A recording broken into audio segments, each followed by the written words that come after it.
Nedávno som od môjho priateľa počul zaujímavú myšlienku typu: chudobní ľudia minú svoje peniaze a investujú, čo im ostalo. Bohatí ľudia investujú a minú, čo im zostalo. Poďme si to rozmeniť na drobné. Chudobný znamená myslením chudobný, čiže majú príjmy, ale platia rôzne splátky, úvery a iné záväzky, ktoré im bránia investovať.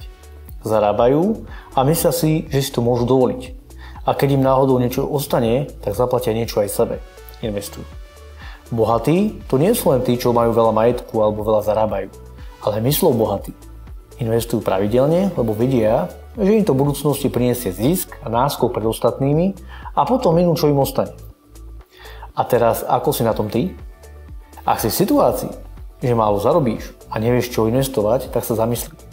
Dnešná doba ukazuje nové príležitosti, kde si vieš zarobiť 200, 300, aj 500 eur mesačne.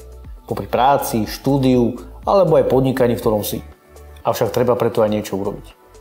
A aby ťa to zaujímalo, kľudne sa ozvi. A nezabúdajte, peniaze sú čas.